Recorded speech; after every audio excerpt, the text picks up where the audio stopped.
नमस्कार दोस्तों, स्वागत है आप सभी का हमारे YouTube चैनल पर। आज हम आपके लिए एक नई वीडियो लेकर आए हैं। वीडियो पसंद आए तो चैनल को लाइक करें, शेयर करें, सब्सक्राइब करें। कहानी के अंत तक जरूर बने रहिए। अगर आपको हमारी कहानी पसंद आए तो प्लीज हमें में कमेंट करके बताएं कि आपको कहानी कैसी लगी और हमारे चैनल को सब्सक्राइब कर ले। कहानी के अंत तक बने रहिए। आज की कहानी है, क्या बीरबल बचा पाएंगे एक मनहूस को फांसी की सजा से? क्या बीरबल बचा पाएंगे एक मनुष्य को फांसी से? एक अजीब अफवाह फैली हुई है। क्या यह सच में हो सकता है? क्या बीरबल कर दिखाएंगे कि एक मनुष्य को फांसी नहीं होने देंगे? आइए जानते हैं आज की मज़ेदार कहानी में। मुगल सल्तनत की राजधानी आगरा में उन दिनों एक अजीब सी चर्चा फैली हुई थी। शहर के कोने में नेकराम नाम का एक साधारण व्यक्ति रहता था। नेकराम स्वभाव से बहुत सीधा और भोला था, लेकिन उसके साथ एक बदनसीबी जुड़ी थी। लोग उसे मनुष्य मानते थे। अफवाह यह थी कि जो कोई भी सुबह सुबह सबसे पहले नेकराम का चेहरा देख लेता था, उसका पूरा दिन खराब जाता था। उसे उस दिन का खाना नसीब नहीं होता था या उसके साथ कोई न कोई दुर्घटना जरूर होती थी। धीरे धीरे यह बात पूरे शहर में फैल गई। लोग सुबह उठते ही अपने दरवाजे बंद कर लेते थे ताकि नेकराम की सूरत ना देखनी पड़े। बेचारा नेकराम इस बात से बहुत दुखी रहता था, पर भाग करता भी तो क्या। जब यह बात महल तक पहुंची तो शहंशाह अकबर को इस बात पर विश्वास नहीं हुआ। उन्होंने दरबार में कहा, यह सब फिजूल की बातें हैं। कोई इंसान किसी दूसरे के लिए मनुष्य कैसे हो सकता है? हम बीरबल ने मुस्कुराते हुए कहा, जहाँ पनाह अंधविश्वास की जड़ें बहुत गहरी होती है, बेहतर होगा कि आप इस चक्कर में ना पड़े। परंतु अकबर तो अकबर थे। उन्होंने आदेश दिया कि नेकराम को महल लाया जाए और उसे शहंशाह के शयन कक्ष के ठीक सामने वाले कमरे में ठहराया जाए। योजना यहाँ थी कि अगली सुबह अकबर सोकर उठते ही सबसे पहले नेकराम का चेहरा देखेंगे और फिर देखेंगे कि उनका दिन कैसा बीतता है। अगली सुबह जैसे ही सूरज की पहली किरण निकली, अकबर की आंख खुली। उन्होंने खिड़की के सामने वाले कमरे की ओर देखा जहां नेकराम खड़ा था। नेकराम ने झुककर शहंशाह को सलाम किया। अकबर ने मन ही मन सोचा, देखते हैं आज क्या अनर्थ होता है। अकबर तैयार होकर नाश्ते की मेज पर पहुंचे। जैसे ही उन्होंने शाही हलवे का पहला निवाला उठाना चाहा, तभी खबर आई कि बेगम साहिबा की तबीयत अचानक बिगड़ गई है। अकबर निवाला छोड़कर भागते हुए हरम की ओर गए। हकीम को बुलाया गया। 2 घंटे की मकसद के बाद पता चला कि बेगम को मामूली सिर दर्द था, लेकिन तब नाश्ता ठंडा हो चुका था। अकबर वापस मेज पर आए तो देखा कि एक मक्खी उनके शोरबे में गिरी हुई थी। उन्होंने गुस्से में नाश्ता त्याग दिया। अकबर ने सोचा, चलो दोपहर का भोजन शांति से करेंगे, लेकिन आज तो जैसे किस्मत ही रूठी थी। दोपहर को जब वे खाना खाने बैठे तो पता चला कि शाही बावर्ची खाने में आग लग गई। सारा खाना जलकर खाक हो गया था। अकबर को उस दिन दोपहर को भूखा रहना पड़ा था। शाम होते होते अकबर का गुस्सा 7वें आसमान पर पहुंच गया। तभी वे अपने बगीचे में टहल रहे थे कि उनके पैर एक पत्थर से टकराया और अंगूठे का नाखून उखड़ गया। दर्द से कहराते हुए अकबर चिल्लाए। बीरबल सही कह रहे थे। वे नेकराम वाकई में दुनिया का सबसे बड़ा मनुष्य है। उसने मेरा पूरा दिन नर्क बना दिया। ना खाना मिला, ना चैन। क्रोध में आकर अकबर ने आदेश सुना दिया, इस मनुष्य को, नेकराम को अभी काल कोठरी में डाल दो और कल सुबह सूरज उगने से पहले इसे फांसी पर लटका दिया जाए। ऐसे व्यक्ति का इस दुनिया में रहना मानवता के लिए खतरा है। जब नेकराम को पता चला कि उसे फांसी होने वाली है, वह फूट फूट कर रोने लगा। उसने बीरबल से मदद की गुहार लगाई। बीरबल ने नेकराम को दिलासा दिया और उनके कान में कुछ कहा। बीरबल ने कहा, घबराओ मत नेकराम, बस वैसा ही करना जैसा मैंने समझाया है। तुम्हारी जान बचाना अब मेरी जिम्मेदारी है। रात भर नेकराम प्रार्थना करता रहा। अगली सुबह फांसी का फंदा तैयार था। अकबर, उनके मंत्री और जल्लाद वहां मौजूद थे। फांसी देने से पहले नियम के अनुसार अकबर ने नेकराम से पूछा, तुम्हारी आखिरी इच्छा क्या है? नेकराम ने कांपती आवाज में कहा, जहाँ पनाह, मैं तो मरने ही वाला हूँ, लेकिन मरने से पहले मैं पूरी दुनिया को और आपको एक सच बताना चाहता हूँ। अकबर ने उत्सुकता से पूछा, कैसा सच? नेक राम बोला, जहाँ पना लोग मुझे मनहूस कहते हैं क्योंकि मेरा चेहरा देखने में आपको दिन भर भोजन नहीं मिला। लेकिन जरा ठिठक कर सोचिए, आज सुबह आपने मेरा चेहरा देखा तो आपको केवल भोजन नहीं मिला, परंतु आज ही सुबह मैंने भी सबसे पहले आपका शहंशाह का चेहरा देखा था और आपका चेहरा देखने का फल यहाँ मिला कि मुझे सीधे फांसी मिल रही है। पूरे मैदान में सन्नाटा छा गया। नेक राम आगे बोला, अब आप ही न्याय कीजिए जहाँ बना कि हम दोनों में से असली मनहूस कौन है? मैं जिसका चेहरा देखने से सिर्फ खाना नहीं मिलता या आप जिनका चेहरा देखने से इंसान की जान ही चली जाती है? अकबर हक्के बक्के रह गए। उनके पास इस बात का कोई जवाब नहीं था। नेक राम तर्क पत्थर की लकीर जैसा था। उन्हें समझ आ गया कि यह सब बीरबल का ही बुद्धि का कमाल है। अकबर ने मुस्कुराते हुए बीरबल की ओर देखा जो दूर से खड़े खड़े मंद मंद मुस्कुरा रहे थे। अकबर ने कहा, नेक राम, तुमने मेरी आंखें खोल दी। अंधविश्वास में आकर मैं एक निर्दोष की जान लेने जा रहा था। तुम मनहूस नहीं हो, बल्कि मेरी सोच गलत थी। शहंशाह ने तुरंत फांसी की सजा रद्द कर दी और नेक राम को ढेर सारे इनाम और सोने की मुद्राएं देकर विदा किया। साथ ही यहाँ मुनादी करवा दी कि भविष्य में अगर किसी ने नेक राम को मनहूस कहा तो उसे कड़ी सजा दी जाएगी।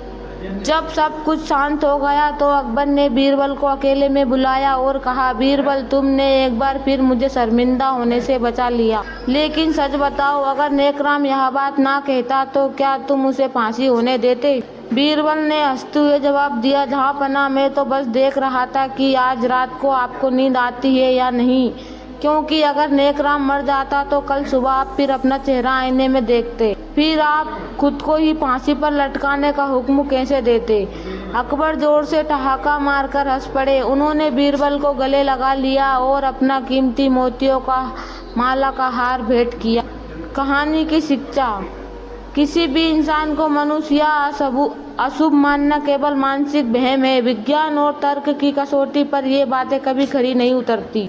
बड़ी बड़ी समस्याओं का समाधान शांति और तर्क से निकाला जा सकता है।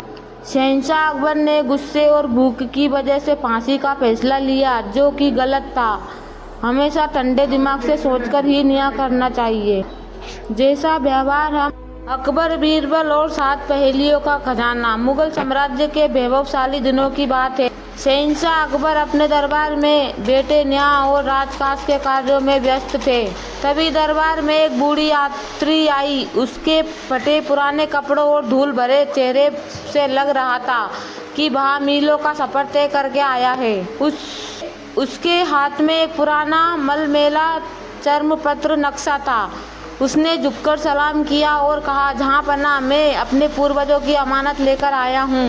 यह नक्शा एक प्राचीन खजाने का है जिसे 7 बुद्धियों का खजाना कहा जाता है। मेरे पूर्वजों का कहना था कि यह खजाना केवल उसी व्यक्ति को मिलेगा जो न केवल बहादुर हो बल्कि दुनिया का सबसे बुद्धिमान व्यक्ति भी हो। मैंने बहुत कोशिश की लेकिन मैं पहली भी नहीं सुलझा पाया। अब मैं वृद्ध हो चुका हूँ, इसलिए यह नक्शा आपके चरणों में समर्पित करता हूँ। अकबर को चुनौतियाँ प्रेम से बहुत प्रेम था। उन्होंने तुरंत बीरबल की ओर देखा। बीरबल के चेहरे पर एक हल्की मुस्कान थी। अकबर ने घोषणा की, कल सुबह हम इस खजाने की खोज में निकलेंगे। बीरबल, तुम हमारे साथ चलोगे? तभी दरबार के एक ईर्ष्यालु दरबारी मिर्जा खान ने कहा, जहाँ पना, क्या यह केवल बीरबल की परीक्षा है? मुझे भी अपनी बुद्धि आजमाने का अवसर मिलना चाहिए। अकबर ने अनुमति दे दी। अगली सुबह अकबर, बीरबल, मिर्जा खान और कुछ सैनिकों का दस्ता खजाने की खोज में निकल पड़ा। नक्शे के अनुसार उन्हें अंधेरी घाटी पार करनी थी। घाटी के मुहाने पर एक विशाल पत्थर का दरवाजा था जिस पर लिखा था, वह क्या है जिसे आप दूसरों को दे सकते हैं लेकिन फिर भी वह आपके पास ही रहता है? मिर्जा खान तुरंत बोला, यह धन होगा। उसने धन चिल्लाया लेकिन दरवाजा नहीं खुला। फिर उसने कहा, यह सम्मान होगा। फिर भी दरवाजा नहीं हिला। अकबर ने बीरबल की ओर देखा। बीरबल ने शांति से कहा, जहाँ पना, इसका उत्तर है ज्ञान। हम ज्ञान दूसरों को देते हैं लेकिन वह हमारे पास से कम नहीं होता। जैसे ही बीरबल ने ज्ञान शब्द कहा, विशाल पत्थर का दरवाजा गूंज उठा और धीरे धीरे खुल गया। अकबर प्रभावित हुए लेकिन मिर्जा खान के मन में ईर्ष्या और बढ़ गई। घाटी के अंदर उन्हें एक सूखी नदी मिली। नक्शे में लिखा था कि खजाने तक पहुंचने के लिए अदृश्य नदी को पार करना होगा। वहाँ ना तो पानी था, ना कोई नाव। किनारे पर एक और शिलालेख था, जो सूरज के पास है पर गर्मी नहीं देता, जो रात में है पर अंधेरा नहीं हटाता, वही तुम्हें रास्ता दिखाएगा। अकबर सोच में पड़ गए। मिर्जा खान ने सैनिकों को खुदाई करने का आदेश दिया, यह सोचकर कि पानी जमीन के नीचे होगा। घंटों बीत गए, कुछ नहीं मिला।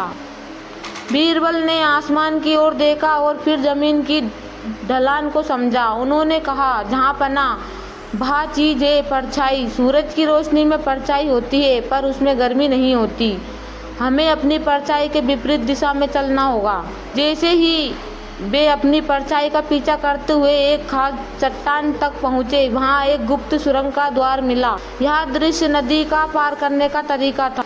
सुरंग के अंत में वे एक ऐसे कक्ष में पहुँचे जो सोने और चांदी के सिक्कों से भरा था। चारों तरफ हीरे जवाहरात चमक रहे थे।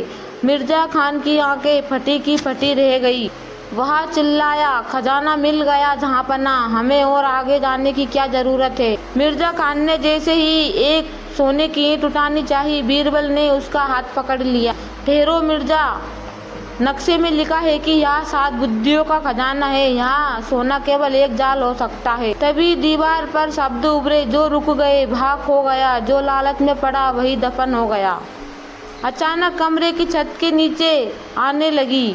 बीरबल ने तुरंत अकबर का हाथ पकड़ा और उन्हें अगले दरवाजे की ओर दौड़ने को कहा। मिर्जा खान भी डर के मारे सोना छोड़कर भागा। जैसे ही वे बाहर निकले, वहाँ कमरा पत्थर के मलबे से भर गया। अकबर ने राहत की सांस ली और बीरबल की दूरदर्शिता की प्रशंसा की। अब वे एक घने जंगल के बीच एक पुरानी वेधशाला के पास पहुँचे। वहाँ एक बूढ़ा साधु बैठा था। उसने कहा, आगे बढ़ने के लिए तुम्हें मुझे वह चीज़ देनी होगी जिसे तुम पकड़ नहीं सकते, लेकिन वह तुम्हारे जीवन का सबसे कीमती हिस्सा है। अकबर ने अपनी कीमती अंगूठी देनी चाहिए पर साधु ने मना कर दिया। मिर्जा ने अपनी तलवार पेश की, वह भी ठुकरा दी। बीरबल आगे आए और साधु के सामने चुपचाप खड़े हो गए। कुछ देर बाद उन्होंने कहा, जहाँ पना साधु महाराज समय मांग रहे हैं। हमें यहाँ बैठकर धैर्य के साथ सही समय का इंतजार करना होगा। जैसे ही सूर्य अस्त हुआ, डूबते सूरज की आखिरी किरण वेधशाला के एक विशेष छेद से गुजरी और सामने की पहाड़ी पर एक चमकता हुआ बिंदु दिखाई दिया। वही था अगला रास्ता। अंतिम पड़ाव एक गुफा थी जिसके द्वार पर लिखा था, यदि मेरा नाम लोगे तो मैं टूट जाऊंगी, बताओ मैं कौन हूँ। मिर्जा खान फिर से चिल्लाने लगा, यहाँ कोई जादुई दीवार है, इसे तोड़ना होगा। वह शोर मचाने लगा और दीवारों पर वार करने लगा, लेकिन जितना वह शोर मचाता गुफा से पत्थर गिरने लगते। बीरबल ने अपने होठों पर उंगली रख ली और अकबर को चुप रहने का इशारा किया। उन्होंने एक पत्थर पर उंगली से लिखा, खामोशी। जैसे ही सब शांत हुए, गुफा का द्वार अपने आप खुल गया। मौन ही उस ताले की चाबी थी। अतः वे एक भव्य कक्ष में पहुँचे। वहाँ ना सोना था ना चांदी। कमरे के बीचों बीच एक पुरानी लकड़ी की मेज थी जिस पर एक दर्पण और एक किताब रखी थी। अकबर थोड़े निराश हुए। बीरबल, क्या यही वह खजाना है जिसके लिए हमने इतनी मुसीबत झेली? बीरबल ने मुस्कुराते हुए वह किताब उठाई। उस किताब के पन्नों पर दुनिया भर का इतिहास, विज्ञान, दर्शन और महान लोगों के विचार लिखे थे। बीरबल ने कहा, जहाँ पन्ना, यह दर्पण हमें सिखाता है कि हम बाहर से क्या हैं, लेकिन यह किताब और यह यात्रा हमें सिखाती है कि हम अंदर से क्या बन सकते हैं। किताब के आखिरी पन्ने पर सुनहरे अक्षरों में लिखा था, असली खजाना सोना चांदी नहीं बल्कि वह अनुभव और बुद्धि है जो आपने यहाँ तक पहुँचने में प्राप्त की। जिसने अपनी बुद्धि का प्रयोग करना सीख लिया उसके लिए पूरी दुनिया ही एक खजाना है। अकबर का चेहरा चमक उठा। उन्होंने, बीरबल, आज तुमने मेरे जीवन का सबसे बड़ा पाठ पढ़ाया। मिर्जा खान धन के पीछे भाग रहा था, इसलिए वह लगभग मारा गया। तुम सत्य और बुद्धि के पीछे थे, इसलिए हम यहाँ तक आए। अकबर और बीरबल जब महल वापस लौटे तो वे खाली हाथ नहीं थे। उनके पास वह बौद्ध था जो किसी भी साम्राज्य की सीमाओं से बड़ा था। अकबर ने उस किताब को अपनी पुस्तकालय में सबसे ऊंचा स्थान दिया। मिर्जा खान ने भी उस दिन से ईर्ष्या करना छोड़ दिया, ज्ञान अर्जित करने का संकल्प लिया। कहानी की शिक्षा, बौद्धिक धन प्राप्त हो सकता है लेकिन बुद्धि और ज्ञान हमेशा आपके साथ रहते हैं और कठिन समय में रास्ता दिखाते हैं। कठिन परिस्थितियों में घबराने की बजाय धैर्य से काम लेने पर ही सफलता मिलती है। जो लोग केवल लालच में पड़कर काम करते हैं वे अक्सर अपने लक्ष्य से भटक जाते हैं। हर समस्या का समाधान शोर मचाने में नहीं बल्कि शांत रहने में और सोचने में होता है। कहानी का नाम है हाथी, चींटी और शहंशाह का न्याय। बीरबल की एक अनोखी कहानी। एक दिन दरबार में एक पड़ोसी राज्य का राजदूत आया जिसका नाम था गजेंद्र सिंह।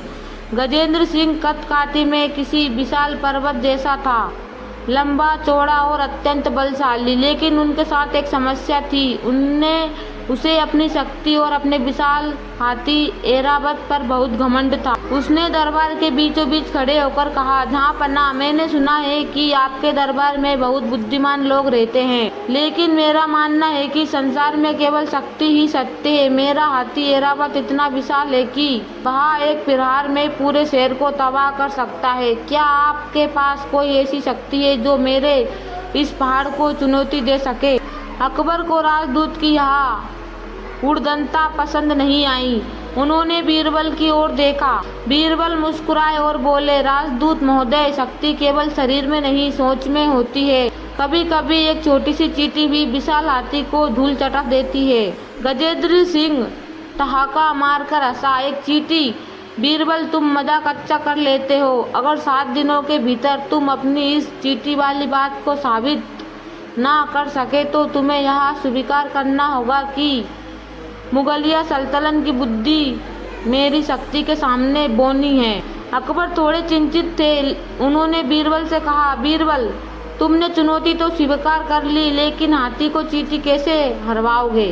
बीरबल ने विनयपूर्वक कहा, जहाँपनाह, प्रकृति में हर जीव की अपनी विशेषता है, बस हमें सही समय और सही स्थान का चुनाव करना है। बीरबल ने अगले 3 दिन तक आगरा के पास के जंगलों में बिताए। वहां उन्होंने देखा कि एक विशाल जंगली हाथी, जो गजेंद्र सिंह के पालतू हाथी ऐरावत जैसा ही ताकतवर था, अक्सर चींटियों की एक बड़ी बस्ती के पास से गुजरता था और अपनी बस्ती में उनके घर उजाड़ देता था। चींटियों की रानी बहुत परेशान थी। बीरबल ने एक बड़े पेड़ के नीचे बैठकर उन चींटियों के व्यवहार को समझना शुरू किया।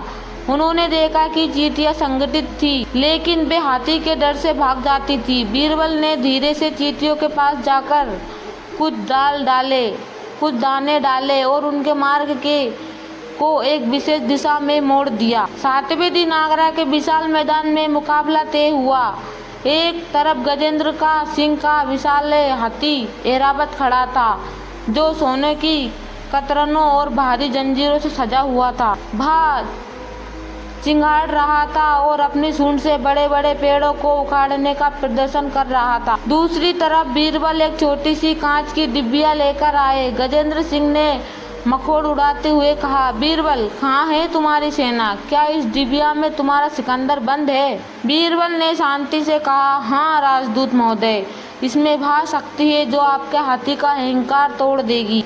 शहंशाह अकबर ने खेल शुरू करने का आदेश दिया। बीरबल ने मैदान के बीचों बीच एक विशेष प्रकार का सुगंधित लेप और कुछ मीठा द्रव्य बखेर दिया। इसके बाद उन्होंने अपनी डिबिया खोली, जिसमें से लाल चींटियों की एक पूरी फौज बाहर निकली। ये साधारण चींटियां नहीं थी, ये वे योद्धा चींटियां थी जिन्हें बीरबल ने 3 दिनों तक एक खास तरीके से प्रशिक्षित किया था। ऐरावत हाथी को लगा कि यहाँ क्या छोटे छोटे जीव उनके पैरों के पास घूम रहे हैं।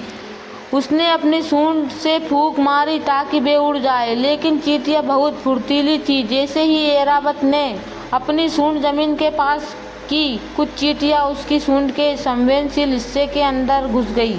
हाथी को पहले तो कुछ समझ नहीं आया, लेकिन जब उन लाल चींटियों ने अंदर काटना शुरू किया तो ऐरावत का संयम टूट गया। वह चिंगाड़ने लगा और अपना सिर जोर जोर से हिलाने लगा। विशाल हाथी, जो कुछ देर पहले पेड़ों को उखाड़ रहा था, अब अपनी सूंड के सिर दर्द से पागल हो रहा था। वह मैदान में गोल गोल घूमने लगा। राजेंद्र ने उसे नियंत्रित करने की कोशिश की, लेकिन हाथी ने अपने ही मालिक को अपनी पीठ से पलट दिया। ऐरावत इतना परेशान हो गया कि वह मैदान छोड़कर पास की नदी की ओर भागा ताकि पानी में अपनी सूंड को ठंडा कर सके। विशाल हाथी हार मानकर भाग खड़ा हुआ। मैदान में सन्नाटा छा गया। गजेंद्र धूल झाड़ते हुए, उसका चेहरा शर्म से लाल था। बीरबल उसके पास गए और चुटकी लेते हुए बोले, राजदूत महोदय, क्या हुआ? आपका पहाड़ तो इन नन्ही सी धूल के कणों से ही हार गया। लगता है ऐरावत को अपनी सूंड में संगीत पसंद नहीं आया। दरबारी और सैनिक ठहाका मार के हंसने लगे। अकबर भी हंसी रोक नहीं पाए। अकबर ने पूछा, बीरबल, यह चमत्कार तुमने कैसे किया? क्या तुमने चींटियों को युद्ध कला सिखाई थी?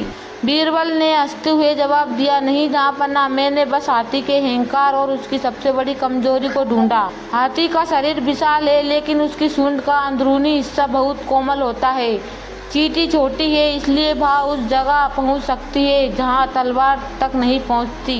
यह लड़ाई ताकत की नहीं, सही जगह पर सही प्रहार करने की थी। गजेंद्र ने अपना सिर झुका लिया और कहा, बीरबल, मैं मान गया। मैंने अपनी शक्ति के मंद में यहाँ भुला दिया था कि हर जीव का अपना महत्व होता है। जो काम सुई कर सकती है, वह तलवार नहीं कर सकती। बीरबल ने इसे और मजेदार बनाते हुए कहा, जहाँपनाह, गजेंद्र जी के लिए एक और सबक है। हाथी को हराने के लिए मुझे किसी बड़े तोप खाने की जरूरत नहीं पड़ी। सिर्फ थोड़े से गुड़ और मुट्ठी भर चींटियों ने काम कर दिया। इसे कहते हैं कम लागत में बड़ा मुनाफा। पूरा दरबार फिर से हंसी के फव्वारों से गूंज उठा। अकबर ने बीरबल को स्वर्ण मुद्राओं की थैली भेंट की और राजदूत को यह सीख देकर विदा किया कि अहंकार विनाश का कारण बन सकता है। इस घटना के बाद आगरा में यह कहानी मशहूर हो गई। लोग समझ गए कि किसी को उनकी कद-काठी से छोटा समझना सबसे बड़ी मूर्खता है। बीरबल ने सिद्ध कर दिया कि संगठन में शक्ति है। अगर एक चींटी लड़ती तो शायद हाथी उसे मसल देता, लेकिन हजारों चींटियों ने मिलकर हमला कर दिया था। कभी कभी आपको सबसे बड़ी शक्ति हाथी की सूंड की आपकी सबसे बड़ी कमजोरी बन जाती है। अगर आप सावधान ना रहे तो तलवार से आप शरीर काट सकते हैं, लेकिन बुद्धि से आप अहंकार काट सकते हैं। शाम को जब अकबर और बीरबल महल की छत पर टहल रहे थे, अकबर ने पूछा, बीरबल, क्या सच में चींटी हाथी को मार सकती है? बीरबल ने आकाश की ओर देखते हुए कहा, जहाँपनाह, मानने की जरूरत ही क्या है? जब कोई हार मान ले और उसका अहंकार टूट जाए तो वह मरे हुए के समान ही है। आज हाथी नहीं हारा, राजदूत का घमंड हारा है। अकबर मुस्कुराए और बोले, बीरबल, तुम्हारी बातें हमेशा दुनिया के खजाने जैसे ज्यादा कीमती होती है। कहानी की शिक्षा, कभी भी अपनी शक्ति या धन पर घमंड नहीं करना चाहिए, क्योंकि समय आने पर एक साधारण व्यक्ति या वस्तु भी आपको चुनौती दे सकती है। किसी भी प्रतियोगिता या शत्रु को उसके आकार के आधार पर कम आंकना हार की पहली सीढ़ी है। शारीरिक बल एक सीमा होती है, लेकिन मानसिक बल या बुद्धि की सीमा नहीं होती। कठिन से कठिन समस्या का समाधान शांति और सही रणनीति से निकाला जा सकता है। अगर आपको हमारी वीडियो पसंद आई हो तो हमारे चैनल को लाइक करें, शेयर करें, सब्सक्राइब करें और हमें कमेंट में बताएं कि दुनिया का सबसे बड़ा आलसी और बीरबल की अग्नि परीक्षा। मुगल साम्राज्य की राजधानी आगरा में गर्मियों की एक दोपहर थी। चिलचिलाती धूप और गर्म हवाओं के कारण दरबार में सुस्ती छाई हुई थी। शहंशाह अकबर अपने सिंहासन पर बैठे पंखा झलवा रहे थे। तभी उनके मन में एक विचार आया। अकबर ने बीरबल की ओर देखा और बोले, बीरबल, हम दुनिया में बहुत से हुनरमंद देखे हैं, बहादुर योद्धा, महान कवि और चतुर संगीतकार, लेकिन क्या इस दुनिया में आलस भी कोई हुनर हो सकता है? हम यह देखना चाहते हैं कि हमारे राज्य में सबसे बड़ा आलसी कौन है। बीरबल मुस्कुराए और बोले, जहाँपनाह, आलस कोई हुनर नहीं बल्कि एक बीमारी है, लेकिन हाँ, कुछ लोग इस बीमारी को इतनी शिद्दत से पालते हैं कि वह कोई कला लगने लगती है। अकबर ने चुनौती दी, ठीक है बीरबल, तुम आगरा के सबसे बड़े आलसियों को ढूंढकर लाओ। जो सबसे बड़ा आलसी सिद्ध होगा उसे शाही खजाने से 1000 सोने की मुद्रा इनाम में दी जाएगी। अगले ही दिन पूरे आगरा में ढोल पिटवाकर मुनादी करा दी, सुनो सुनो सुनो, शहंशाह अकबर दुनिया के सबसे बड़े आलसी की तलाश कर रहे हैं। जो कोई भी खुद को सबसे बड़ा आलसी मानता है वह शाही बाग में हाजिर हो। रहने और खाने का मुफ्त इंतजाम किया जाएगा और विजेता को स्वर्ण मुद्राएं मिलेंगी। पुरस्कार और मुफ्त खाने की बात सुनकर पूरे शहर में कमजोर, निकम्मे और ढोंगी लोग शाही बाग में उमड़ पड़े। हर कोई यह साबित करने पर तुला था कि उससे बड़ा आलसी कोई नहीं है। बीरबल ने बाग में एक विशाल शामियाना टेंट लगवाया और सबको रहने का और शाही पकवानों का प्रबंध किया। करीब 500 लोग वहाँ जमा हो गए। 3 दिनों तक वहाँ आलसी शिविर चलता रहा। बीरबल भेष बदलकर वहाँ का मुआयना करने जाते। उन्होंने देखा कि कुछ लोग आलसी होने का नाटक कर रहे थे। कोई कह रहा था, अरे भाई मेरे मुँह से निवाला डाल दो, हाथ उठाना बहुत भारी काम है। कोई कह रहा था, मक्खी मेरी नाक पर बैठी है, पैर में उसे उड़ाऊंगा नहीं क्योंकि इसमें बहुत ऊर्जा खर्च होगी। बीरबल समझ गए कि इनमें 90% लोग केवल मुफ्त के शाही पकवानों और 1000 स्वर्ण मुद्राओं के लालच में आए हैं। एक सच्चा आलसी तो इंसान की लालच में उठकर यहाँ तक नहीं आता। अकबर ने पूछा, बीरबल क्या तुम्हें विजेता मिल गया? बीरबल ने कहा, जहाँ पना अभी तो यहाँ भीड़ है। आलसी नहीं, असली आलसी ढूंढने के लिए मुझे एक अग्नि परीक्षा लेनी होगी।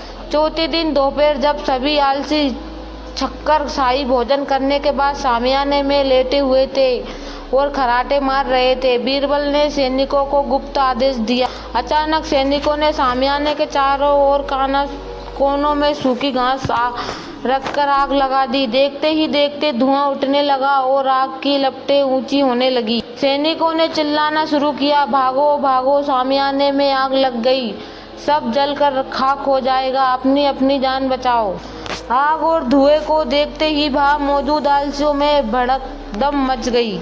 जो कल तक कह रहा था कि वह हाथ नहीं हिला सकता, वह अपनी धोती उठाकर सरपट भागने लगे। जो कह रहा था कि वह बोल नहीं सकता, वह चिल्लाते हुए सबसे पहले बाहर निकला। कुछ ही मिनटों में पूरा शामियाना खाली हो गया। 500 लोगों में से 498 लोग अपनी जान बचाकर बाहर मैदान में खड़े हो गए और हाँफ रहे थे। लेकिन बीरबल की नज़र शामियाने के बीचों बीच पड़ी। वहाँ अभी भी 2 आदमी लेटे हुए थे। आग की लपटें उनके करीब पहुंच रही थी। धुएं से गला रुद्ध हो रहा था, लेकिन वे टस से मस नहीं हुए। पहला आलसी बगल बदलते हुए, अरे भाई मुझे लगता है कि कहीं कुछ जल रहा है, बहुत गर्मी लग रही है और कुछ धुएं की गंध भी आ रही है। वहीं दूसरी ओर दूसरा आलसी बोला, आंखें बंद किए हुए हूँ, मुझे भी लग रहा है शायद आग लग गई। पहला आलसी तो फिर उठकर भागते क्यों नहीं, आग तो बिल्कुल पास आ गई है। दूसरा आलसी चिढ़कर बोला, अरे चुप कर बेवकूफ़, कौन उठे कौन भागे, इतनी मेहनत कौन करे, अगर आग लगी है तो कोई न कोई बुझाने वाला आ ही जाएगा। तू बस शांति से लेट रहा, बहुत बोलता है, बोलने में मेरी नींद खराब हो रही है। पहला आलसी, ठीक कह रहा है, पर मेरी पीठ जल रही है, जरा हाथ बढ़ाकर मेरी पीठ खुजाल दे, शायद आग ठंडी हो जाए। दूसरा आलसी बोला, हद है तेरी, खुजालने के लिए हाथ उठाऊं तो तू अपनी पीठ खुद ही जमीन पर रगड़ ले, मुझे परेशान मत कर। तभी आग की एक लपट दूसरे आलसी के कुर्ते तक पहुंच गई। उसने बस इतना किया कि अपने हाथ से कुर्ते को धीरे से झपटा और बोला, उफ, ये आग भी कितनी बदतमीज है, खुद चलकर मेरे पास आ रही है, इसे शर्म नहीं आती कि मैं सो रहा हूँ। शहंशाह अकबर यहाँ देखकर दंग रह गए। उन्होंने तुरंत सैनिकों को आदेश दिया, उन दोनों को सुरक्षित बाहर निकाला जाए।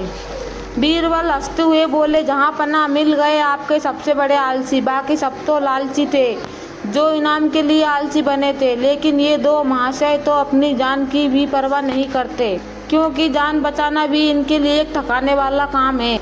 अकबर ने उन दोनों से पूछा, तुम दोनों से ज़्यादा आलसी कौन है? पहला बोला, हुजूर, यह दूसरा वाला ज़्यादा आलसी है। जब आग लगी तो मैंने इसे बताया कि, लेकिन इसने मुझे डांट दिया कि मैं बोलकर इसकी नींद खराब कर रहा हूँ। बीरबल ने कहा, जहाँपना इनाम दोनों में आधा आधा बांट दिया जाए, लेकिन समस्या यहाँ है कि ये इनाम लेने के लिए हाथ भी नहीं बढ़ा पाएंगे। अकबर ने मजाक में कहा, तो फिर इनाम किनके घर पहुँचा दिया जाए? बीरबल बोले, नहीं जहाँपना, इनाम के रूप में 2 ऐसे नौकर दिए जाए जो उम्र भर इनके मुंह में खाना डाले और इन्हें एक जगह से दूसरी जगह उठाकर ले जाए। इनके लिए सोने के सिक्के से कीमती तो आराम है। अकबर ने उन दोनों को पुरस्कार दिया और उन्हें घर भिजवा दिया। पूरा दरबार इस घटना पर कई दिनों तक हंसता रहा। तभी बीरबल ने अकबर से पूछा, बीरबल, क्या आलस्य कभी फायदेमंद भी हो सकता है? बीरबल ने जवाब दिया, जहाँपना, आलस्य केवल तभी अच्छा है जब वह आपको किसी बुरे काम को करने से रोक दे।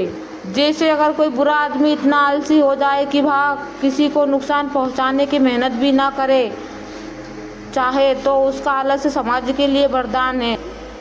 अकबर बीरबल की इस चतुराई भरी बात पर मुस्कुरा दिए और उन्हें बेशकीमती अंगूठी भेंट की।